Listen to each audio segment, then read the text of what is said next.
Something seriously is happening. Something very serious is happening. And our so-called political elites and leaders do not care. They're not doing anything about it. They feel very unconcerned about it. Our political elites do not care about it. Our people are left rudderless, tossed here and there by the tempests and the winds of the sea. Nobody cares. Every day we hear stories of thousands and thousands of Futajelong Kambari Fulani being transported by every means of transportation down into our land, down into the Ijaw nation, down into Igbo land, down into Shekiri land, down into Ogoni land, down into Yoruba land, down into Edo, every day, in the most unthinkable factions, in their thousands. If you go to Bayelsa today, as I'm talking, all the fishing settlements and the farming villages are occupied and controlled by these fellows. We are Ijaw people, we are strong. Nothing is going to happen. A man is only strong when he's with his people, when he has enough number to overcome his enemy. We should not underestimate these people.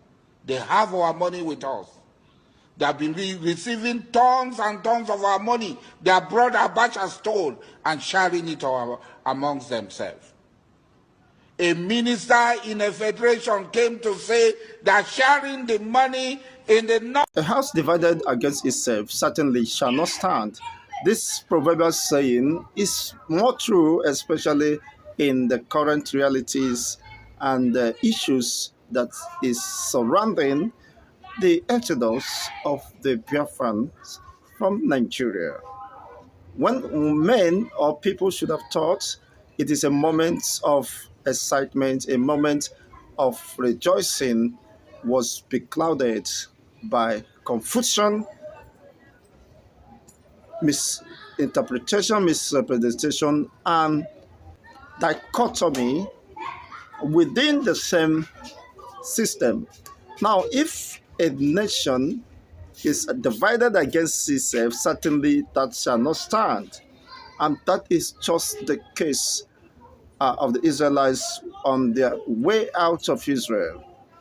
A king hired a priest, a prophet, or a soothsayer to cast a spell on them, and eventually for them to be confused and start fighting against themselves rather than focusing on the main reason of moving out of Egypt to a promised land where their liberty will be fully established and expressed. That is just the same case with the Biafrans from my findings and observations and the realities on ground.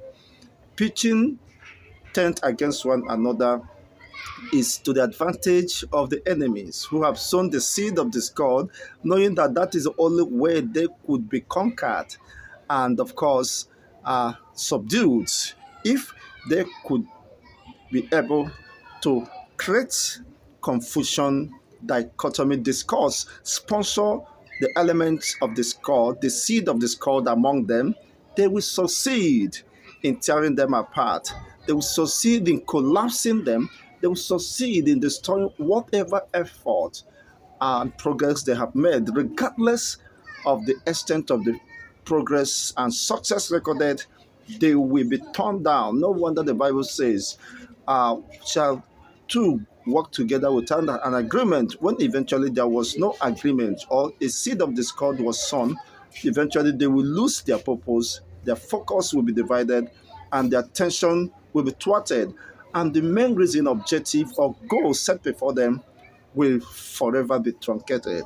I hope that will not be the case of the Biafrans. Well, whatever be the case, as an analyst, I am referring to history. When you fail to learn from history, of course, history will learn from itself. Don't wait to learn from the realities when you have an opportunity, of course, to learn from the past. Don't wait, of course, to suffer destruction, loss of in the realities, rather than taking opportunity of what had transpired, and history has the record. Now, coming down to what is happening, I have observed that after Commander Gentile Yahoo made a public assertion that he has not received any money from Ngozi Orabeze uh, that was meant for the Biafran Liberation Force or whatever in defense of the territorial integrity of the Biafran state.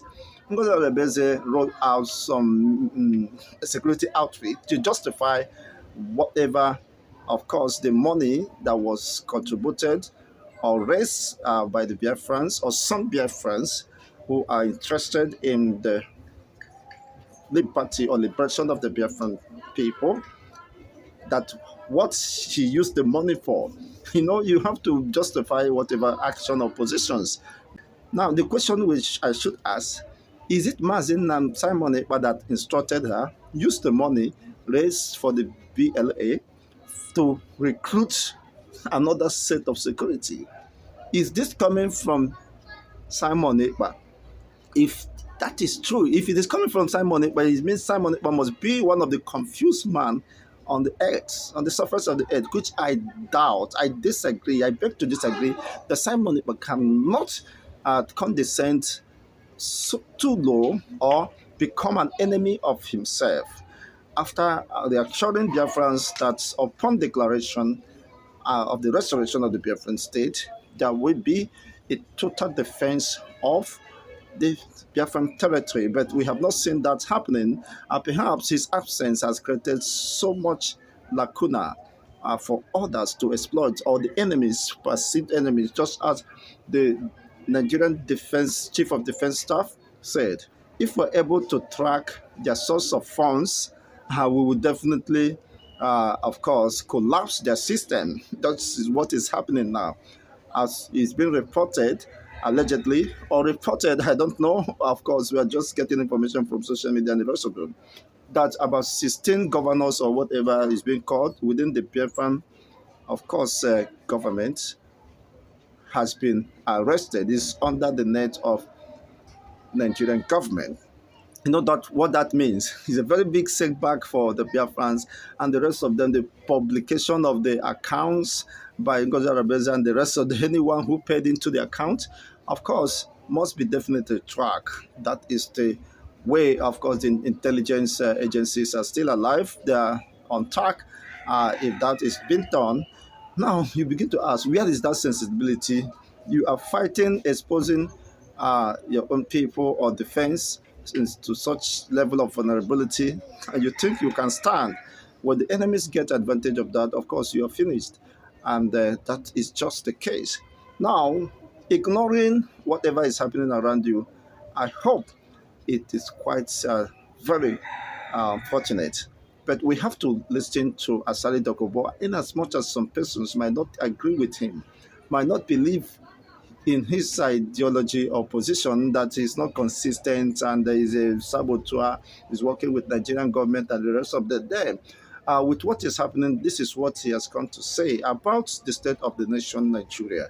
The continuous invasion by the Fulanese is worrisome, but unfortunately, the southern governors, politicians are not living in the world of realities today, that the entire southern people, now he's talking about the entire southern people, talking about the Yorubas, the Igbos, the Ijaws, are being threatened. Why? Because the influx of the Fulani militias is outnumbering, outweighing, of course, the population of the Southerners, and this has its security implication when the foreigners or the allies, of course, outnumbers the indigenes or the ethnic nationalities within their confined regions. It means there is a problem and that they could be possibly overrun, just as what is happening in those states. It is quite a very disturbing development. Even when one may have thought that the synergy between the southwestern governors would have yielded something positive. But we have seen that perhaps they may not have done their homework well, or the very fact that they acted very late, that the Fulani presence or influx has well overwhelmed the presence of the Amateku and the rest of them. And that means they are now living in that danger, being confronted with the danger. So Asari Dakoba has raised a very important concern